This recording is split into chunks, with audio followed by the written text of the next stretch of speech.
Assalamualaikum warahmatullahi wabarakatuh. Nah, di sini kita akan belajar bareng mengenai pajak penghasilan pasal 21 atau PPh 21. Nah, di sini kita langsung saja masuk ke materinya. Di sini kita akan bahas sekilas saja, tidak yang terlalu mendalam. Nah, oke, di sini di poin pertama, ini tarif pajak atas penghasilan kena pajak atau OP orang pribadi per Januari 2022 berdasarkan pasal 17 ayat 1 RUU HPP atau Harmonisasi Peraturan Perpajakan.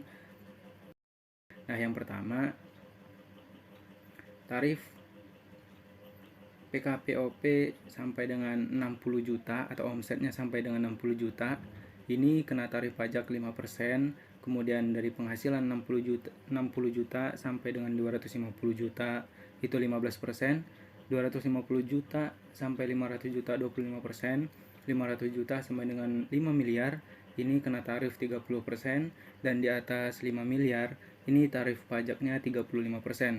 Nah, kemudian untuk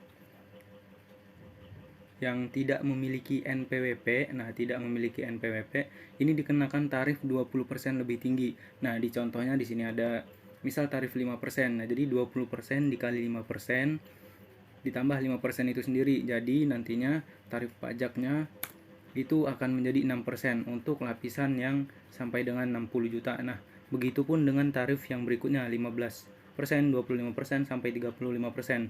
Itu 20% bakal lebih tinggi dari tarif biasanya. Nah, oke, sekarang di poin kedua, PTKP ini penghasilan tidak kena pajak. Nah, untuk PTKP-nya sendiri ini masih sama, 54 juta itu untuk diri sendiri, wajib pajak orang pribadi.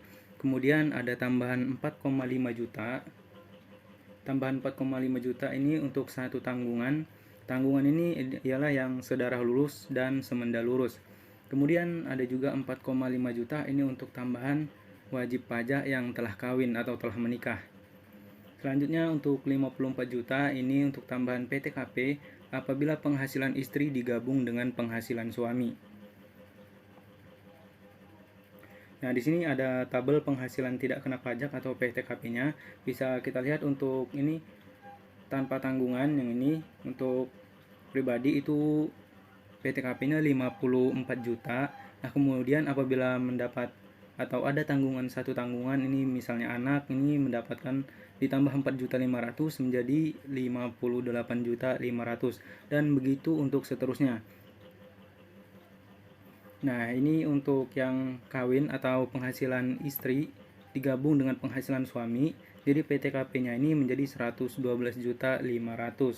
Kalau ada tanggungan ditambahin lagi 4.500.000 dan begitu seterusnya.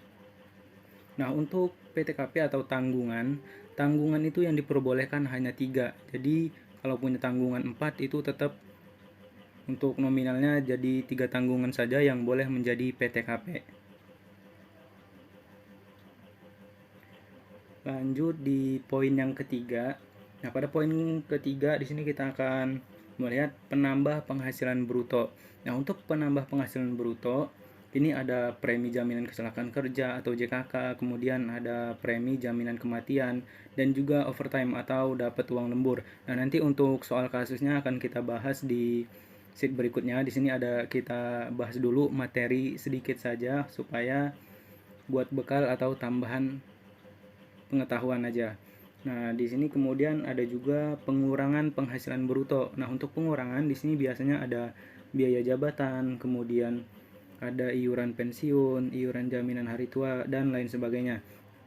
Nah, pada intinya untuk penambah penghasilan bruto itu biasanya yang dibayar oleh pemberi kerja. Nah, kemudian untuk pengurang itu yang dibayar oleh wajib pajak itu sendiri. Nah, tarif ini ada tarif juga, tarif untuk biaya jabatan. Nah, berdasarkan PMK nomor 250, ini nomor 3 tahun 2008, biaya jabatan itu sebesar 5%, maksimal 500.000 per bulan dan 6 juta untuk 1 tahunnya. Nah, jadi selebih dari 500.000 per bulan itu maksimal yang bisa menjadi pengurangan penghasilan bruto hanya 500.000. Nanti kita akan lihat di contoh kasus soalnya. Nah, kemudian di poin keempat, Status PTKP, penghasilan tidak kena pajak, itu dilihat berdasarkan per tanggal 1 Januari pada tahun masa pajak itu sendiri. Yang kelima, di poin kelima, nah ini yang menurut saya yang bisa membantu sedikit mempercepat, untuk menghitung PPh pasal 21. Nah, ini ada rumus cepatnya. Tarif 5% yang sampai dengan 60 juta itu tidak ada pengurang.